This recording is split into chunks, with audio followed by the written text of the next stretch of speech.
কলিযুগের ভগবান স্বয়ং মহাপ্রভু আমাদের মতো অধম জীবকে উদ্ধার করার জন্য এলেন। নিতাই চাঁদকে ডেকে বললেন, দাদা এই কলির অধম জীবকে হরিনাম দাও, যদি না দাও এরা উদ্ধার হবে না। নিতাই চাঁদ বলছে, কিভাবে হরিনাম দেবো?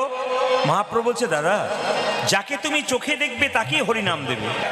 নিতাই চাঁদকে এবং গৌরচাঁদকে জানতে গেলে আপনাকে একজনের সঙ্গে সম্পর্ক করতে হবে। যেমন কন্যাদায়গ্রস্ত পিতা তার মেয়ের বিয়ের জন্য ঘটকের কাছে যায়। আস্তে মায়েরা, কন্যাদায়গ্রস্ত পিতা তার মেয়ের জন্য ঘটকের কাছে যায়, আমার মেয়ের জন্য একটা সুপাত্র দেখবেন। ঘটক কি করে না, কন্যা পক্ষ এবং পাত্রীপক্ষ এবং পাত্রপক্ষর মাঝে থেকে দুজনকে সংযোগ করিয়ে দেয়। এই ঘটকটিকে ইনি হচ্ছেন গুরু। সবাই শুনতে পাচ্ছেন তো? শুনতে পাচ্ছেন? এই ঘটকটি হচ্ছে গুরু। গুরু মানে কি? গু মানে অন্ধকার, রু মানে আলো। যিনি যার গুরুত্ব আছেন তিনি গুরু হতে পারেন, যার গুরুত্ব নেই তিনি কোনোদিন গুরু হতে পারেন না। আস্তে সামনে গল্প নয়। হরে কৃষ্ণ। গুরু মন্ত্র নেবার আগে আপনাদের বলে যাই, যারা স্কন্দ পুরাণ পড়বেন, যারা স্কন্দ পুরাণ পড়বেন তারা জানবেন যে গুরুর সঙ্গে সম্পর্ক করতে গেলে কতগুলো কাজ করতে হয়। একটা একটা করে শুনবেন। কি না, গুরু যখন শিষ্যকে মন্ত্র দেবে তখন শিষ্য যেন ভালো হয়, আর শিষ্য যে গুরুর কাছে মন্ত্র নেবে সেই গুরুও যেন ভালো হয়। দেখুন, গুরুদেব গুরুমন্ত্র দেবার আগে শিষ্যকে যাচাই করে দেখবে। যদি পাকা চাষি হয় তাহলে মাঠটা উর্বর হয়েছে কিনা আগে পরীক্ষা করবে, তারপর বীজ ফেলবে। উর্বর জমিতে বীজ ফেললে যেমন গাছ তাড়াতাড়ি হয়, অনুর্বর জমিতে বীজ ফেললে যেমন গাছ হয় না, সেরকম দেখবেন বড় বড় গুরুদেব যারা হন তারা 1 বছর ধরে হরে কৃষ্ণ মহামন্ত্র ভজন করতে বলেন, তারপর তাকে গুরুমন্ত্র দেন। কেন বলুন তো? আগে জমিটা উর্বর হোক, বীজ ফেললেই গাছ হয়ে যাবে। রামকৃষ্ণদেব বললেন, যাত্রার কাছে গুরুমন্ত্র নিও না। যে যেখানে বসে আছেন মন দিয়ে শুনবেন। রামকৃষ্ণদেব বললেন, যাকে তাকে দেখলেই গুরু বলে মেনো না, আর যাত্রার কাছে গুরুমন্ত্র নিও না। গুরু মানে যে ব্রাহ্মণ তাও নয়, গুরু মানে যে শূদ্র তাও নয়। চৈতন্য চরিতামিতে বলেছে, কিবা বিপ্র কিবা শূদ্র ন্যাসিক জ্ঞানে নয়, কৃষ্ণ তত্ত্ববেত্তা যেই সেই গুরু হয়। যিনি কৃষ্ণ তত্ত্ব ভালো জানেন, যিনি হরিকথা ভালো জানেন, তার কাছে আপনাকে গুরুমন্ত্র নিতে হবে। মায়েরা, জীবনে সমস্যা সবার আসতে পারে, কিন্তু মাথায় রাখবেন, যদি কোনোদিন বিপদে পড়েন, মনের মধ্যে কোনো দুঃখ থাকে, আপনি যাত্রার কাছে বলবেন না, আপনি 2 জায়গাতে বলবেন। এইদিকে মনের দুঃখের কথা যাত্রার কাছে বলতে নাই, 2 জায়গায় বলতে হয়। একটি গুরুচরণে, একটি গোবিন্দ চরণে। গুরু হলেন বাবার মতো, আপনার মনের কথাটা শুনবে কিন্তু কাউকে বলবে না, সে সমস্যার সমাধান করার চেষ্টা করবে। আর যিনি গোবিন্দ, যদি গুরুকে কাছে না পান তাহলে মন্দিরে গিয়ে ভগবানের চরণে বারবার কেঁদে কেঁদে বলতে হবে, ভগবান সমস্যার সমাধান করবে। এই জন্য রামকৃষ্ণদেব বলেছেন যে গুরু মন্ত্র কিন্তু যাত্রার কাছে নেওয়া যাবে না। সবাই লক্ষ্য করুন, যে যেখানে বসে আছেন, গুরু যাকে মন্ত্র দেবে তিনি মেয়ের মতো বা ছেলের মতো। গুরু যখন শিষ্যের বাড়ি যাবে খালি হাতে যাবে না, শিষ্য যখন গুরুর বাড়ি যাবে তখন খালি হাতে যাবে না। আপনি গুরু বাড়ি গেলেন, ভর্তি প্যাকেট নিয়ে গেলেন, আর আপনার গুরুদেব আপনার বাড়ি এলো খালি হাতে এলো, তা কিন্তু চলবে না। তবে শ্রীমদ্ ভাগবত গীতা যারা পড়েছেন, এইদিকে শ্রীমদ্ ভাগবত গীতা যারা পড়েছেন তারা শুনে রাখুন। বলছে শ্রীমদ্ ভাগবত গীতার 80তম অধ্যায় 10ম স্কন্ধ 34তম শ্লোক। যারা শ্রীমদ্ ভাগবত গীতা পড়েন খুলে দেখে নেবেন, আমার কথাগুলো মিলিয়ে নেবেন। কি বললাম? 80তম অধ্যায় 34তম শ্লোক আর 10ম স্কন্ধে পরিষ্কার করে বলেছে যে যদি গুরুকে সম্মান দিতে না পারো, মন্ত্র নেবার পর যদি গুরুকে সম্মান দিতে না পারো তাহলে তোমার গুরু ভজনাটাই বেকার হয়ে যাবে। শাস্ত্র বলেছে, গুরু বিনা যেজন গোবিন্দ ভজে সে পাপী নরকেতে ভজে। এই জন্য সবার কাছে নিবেদন রইল, আগে গুরু মন্ত্র যোগ করবার আগে যে গুরুর কাছে মন্ত্র নিয়েছেন সেই গুরুকে আগে স্মরণ করতে হবে। যদি সেই গুরুকে স্মরণ না করে সরাসরি গোবিন্দ ভজন করেন তাহলে আপনি ভুল করছেন। বলেছেন, শাস্ত্র পরিষ্কার করে বলেছে, গুরু বিনা যে জন গোবিন্দ ভজে সে পাপী নরকেতে মজে। কথাগুলো শুনবেন, আপনাদের কাজে লেগে যাবে। এইবার লক্ষ্য করুন, গুরুদেবের নাম কিন্তু মুখে বলতে গেলে যখনই কেউ জিজ্ঞেস করবে আপনার গুরুদেবের নাম কি, কানে হাত দেওয়ার পর নামটা বলতে হয়। এগুলো শিখে নিতে হবে। কি, গুরুদেবের নাম কেউ জিজ্ঞেস করলে প্রথমে কানে হাত দিয়ে তার নাম করতে হবে, এবং গুরুদেবের নাম করবার আগে তার আগে শ্রী বা প্রভুপাদ নামটি যোগ করবেন। কি বললাম? গুরুদেবের নাম করবার আগে শ্রী বা প্রভুপাদ এই কথাটা উচ্চারণ করবেন। অনেক বাড়িতে আমি কি কীর্তন করতে গিয়ে দেখেছি যে কৃষ্ণের ছবির পাশে গুরুদেবের ছবিটি রেখেছেন, মহা অন্যায় করেছেন। শাস্ত্র বলছে ওপরে থাকবে কৃষ্ণের ছবি, তার নিচে দেবদেবীর ছবি, তার নিচে গুরুদেবের ছবি।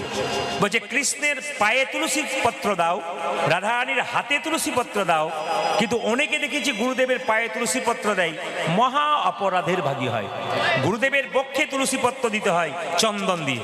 মাথায় রাখবেন, কোনোদিন গুরুদেবের পায়ে তুলসী পত্র আপনারা দেবেন না। তাই গুরুদেবের চরণে মন্ত্র নিয়ে বলতে হবে। কীর্তন চলাকালীন আপনি আপনার কান এবং মন এই দিকে রাখবেন। ভগবান আমাদের দুটো কান দিয়েছে, একটা মুখ দিয়েছে, মানে বুঝিয়েই দিয়েছে বলবে কম আর শুনবে বেশি। খুব হিসাব, ভগবানের জিনিসটা একটু মানে মান রাখবার চেষ্টা করবেন। তিনি বলেছেন বলবে কম কিন্তু শুনবে বেশি। এখন কীর্তনে আসলে কেউ যদি শোনে কম আর বলে বেশি, তাহলে তো কোনো লাভ হবে না, ভগবানের দেওয়া জিনিসটাকে ব্যবহার করতে পারছেন না। এই জন্য বারবার বলবো, কীর্তন চলাকালীন কেউ যদি গল্প করে, তবে সে যেটা নিয়ে যাবার জন্য এসছেন, পুণ্য সঞ্চয় করার জন্য এসছেন, গল্প করলে উনি পুণ্যের বদলে পাপ সঙ্গ করে নিয়ে যায়। তাই কোনটা নেবেন সেটা আপনাদের হাতে রইল। আসুন, 1407 শতাব্দে ফাল্গুন মাসের পূর্ণিমা তিথিতে দোল পূর্ণিমার দিনে মহাপ্রভু এলেন সচী মাতার কোল আলো করে। মায়েরা, মহাপ্রভুর কৃপাতে আপনারা কীর্তন শুনতে এসছেন। যাদের এখনো মহাপ্রভুর কৃপা হয় নাই, তারা কীর্তন শোনার অধিকার তাদের হয়নি। আর যারা মহাপ্রভুর কৃপা পেয়েছেন, তারা কীর্তন শুনতে পেরেছে। পূর্বজন্মের স্বীকৃতি যাদের আছে, তারা কৃষ্ণ কথা হরি কথা শুনতে পারে। এই জন্য আপনারা পূর্বজন্মের স্বীকৃতির অস্তিত্ব বজায় রাখুন। হ্যাঁ, আচ্ছা, একটু এগিয়ে গিয়ে আসুন, কষ্ট করে একটু এগিয়ে আসুন। আর জায়গা নেই? আরে বাবা, তেঁতুল, হ্যাঁ, যদি হয় সুজন তবে তেঁতুল পাতায় 9 জন, একটু কষ্ট করে হয়। হ্যাঁ, আচ্ছা, যারা পা ছড়িয়ে বসে আছেন তাদেরকে বলবো পাগুলো একটু বাবু হয়ে বসুন। হরে কৃষ্ণ, একটু বাবু হসুন। হ্যাঁ, বেশ বেশ বেশ। মহাপ্রভু কি করলেন? শিগৌরাঙ্গ প্রেমের ঠাকুর নবদ্বীপের মাটিতে এলেন। আমার এই জীর্ণ দেহটা তোমার চরণে পৌঁছে দিলাম, ওই পারে পৌঁছানোর ব্যবস্থা করে। আমার জীর্ণ তরি ভাসাইয়ে দিলাম অকলে দরিয়ায়, দয়ালে গুরু গো পৌঁছাইয়া দেখো কি নাদা।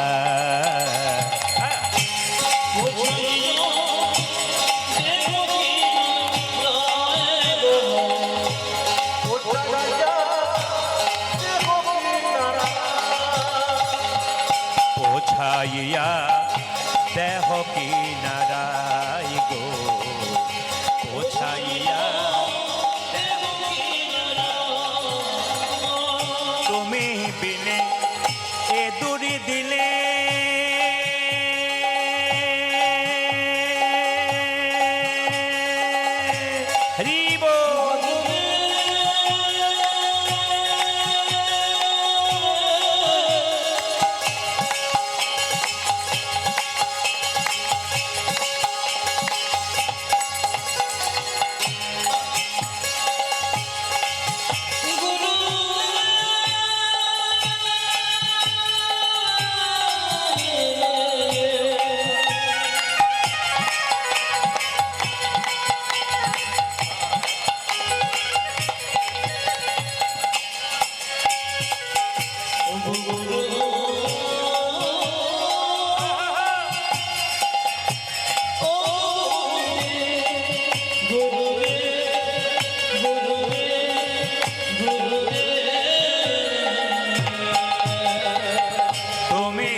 কেহ নাই আমার পৌঁছাই উলধ্বনি মায়েরা, উলধ্বনি।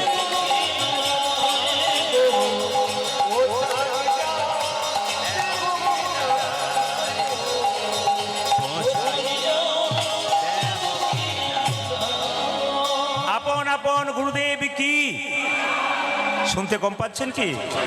আস্তে, আপন আপন গুরুদেব কি, এত পেছনে চিৎকার হলে হবে না। শ্রী গৌরাঙ্গ প্রেমের ঠাকুর প্রেম বিলাতে এলো নদিয়ায়। শ্রী গৌরাঙ্গ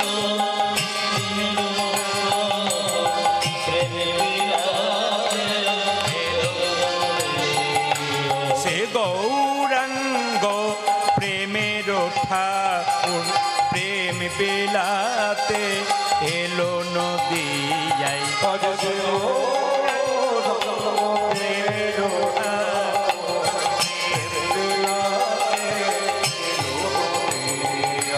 রাধা প্রেমে পরাতনু, রাধা প্রেমে রাধা প্রেমে পরাতনু, রাধা অন্তরে যার শ্যামরাই রাই, রাধা প্রেমে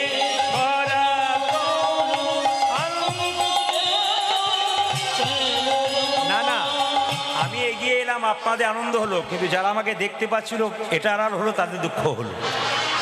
এক পক্ষের ভালো, এক পক্ষের মন্দ তো হবে। হ্যাঁ হ্যাঁ, মাঝে মাঝে আমি একটু এদিক ওদিক যাবো, চিন্তা নেই। হ্যাঁ, শ্রী গৌরাঙ্গ প্রেমের ঠাকুর প্রেম বিলাতে এলো নদিয়ায়।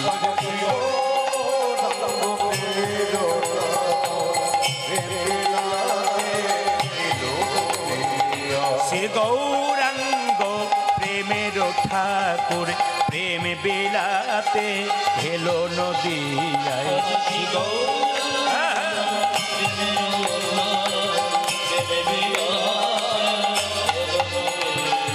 রাধা প্রেমে পরাতনু, রাধা প্রেমে রাধা প্রেমে পরাতনু, রাধা অন্তরে যার শ্যামরাই রাধা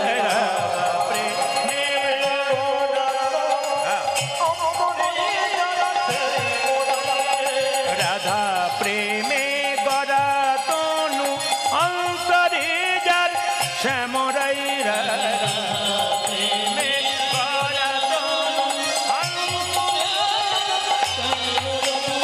শ্রী গৌরাঙ্গ প্রেমের ঠাকুর প্রেমে বিলাতে এলো নদিয়া।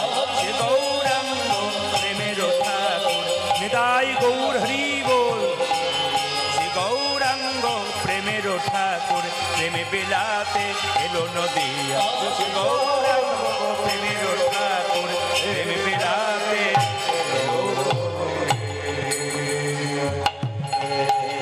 আর সাউন্ড কানে লাগেনি তো? লাগলে বলবেন লাগছে, একটু কমিয়ে দাও, ওদের কানে লাগছে, একটু কমিয়ে দাও বক্সগুলো, বড় বক্সগুলো। হ্যাঁ হ্যাঁ, একটু কমাও যেন সাউন্ডটা শুনতে পাই। ঠিক, জয় নেতাই, ঠিক আছে, জয় নেতাই, সবাই যেন শুনতে পায়। হ্যাঁ, শুনতে পাচ্ছেন তো সবাই? সব শুনতে পাচ্ছেন? না হলে বলবেন। আচ্ছা বেশ। কলিযুগের ভগবান স্বয়ং মহাপ্রভু কিভাবে দেব? শোনো দাদা, নয়নে দেখিবে যারে কৃষ্ণ নামে দেবে তারে। নয়নে দেখিবে যারে কৃষ্ণ নামে দেবে তারে। নয়নে দেখিবে যারে কৃষ্ণ নামে দেবে তারে। সাবধান যেন জাতির বিচার করো না দাদা, জাতির বিচার করো না দাদা। যারে দেখবে নাম দেবে জাতির বিচার করো না দাদা। যারে দেখবে নাম দেবে জাতির বিচার করো না দাদা। সবাই লক্ষ্য করুন, যারা কীর্তন আর আপনি বললেও সরানো হবে না, কেন হবে না? ওনারা নিজেই স্বীকার করছেন যে আর জায়গা নেই। এবার আপনি যদি জোর করে সরান তাহলে আপনার কথাটা শুনতে গিয়ে কীর্তনটা বন্ধ হবে। আপনি ওখানে চিৎকার করলে অনেক লোকের কীর্তন শোনা বন্ধ হয়ে যাবে। ওই জন্য এদেরকে আমি বলেছি আসার জন্যে, কিন্তু অনুরোধ করেছি, কিন্তু চাপা অবস্থায় আছে, আর সম্ভব নয় কোনো মতেই। আর ওখানে চিৎকার করবেন না, ধীর স্থিরভাবে যেটুকু চলছে সেটুকু চলুক। হরে কৃষ্ণ। যাকে তুমি চোখে দেখবে তাকে হরিনাম দেবে, যদি না নেয় তখন কি করব? দাদা প্রথমে ধরিবে হাতে, যদি না চাই নাম নিতে। ও যে প্রথমে ধরিবে হাতে, যদি না চাই নাম নিতে।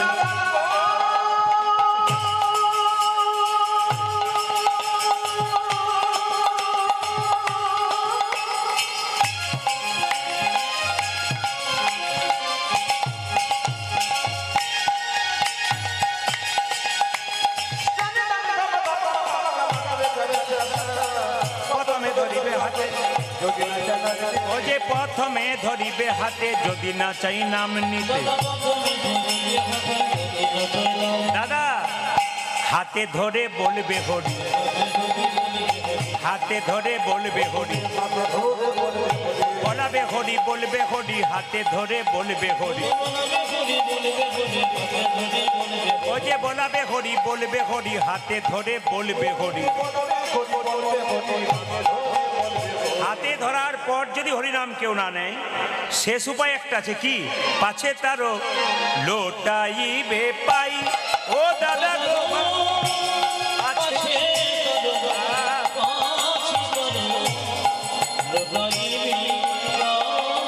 দাদা পাছে তারও, পাছে তারও লোটাইবে পাই। দাদা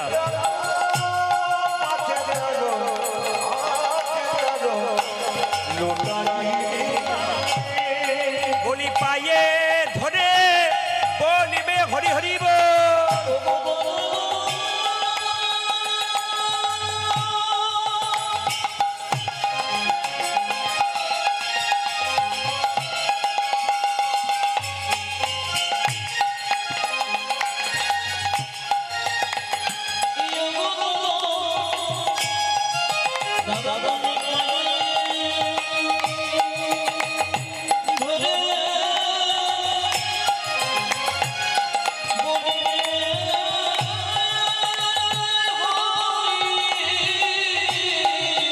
ও যে পায়ে ধরি বলিবে হরি,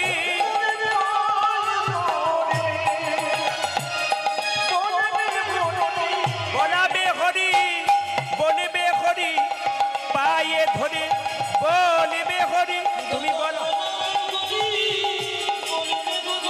এই মিনতি তোমায় করি, এই মিনতি তোমায় করি, এই মিনতি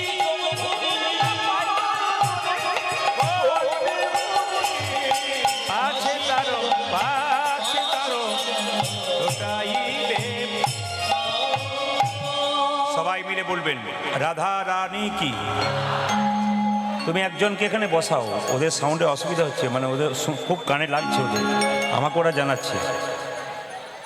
শেষ সময় গন্ডগোল করলে, গোটাটাই ঠিক চালালে। কি বলা হচ্ছে তোমাকে? বাংলা বুঝতে হবে, ওদের সাউন্ডটা কানে লাগছে, মনিটরের জন্য না কমে। জয় নিতাই, হরে কৃষ্ণ, কিন্তু সবটাই যেন ঠিক থাকে। আচ্ছা মায়েরা,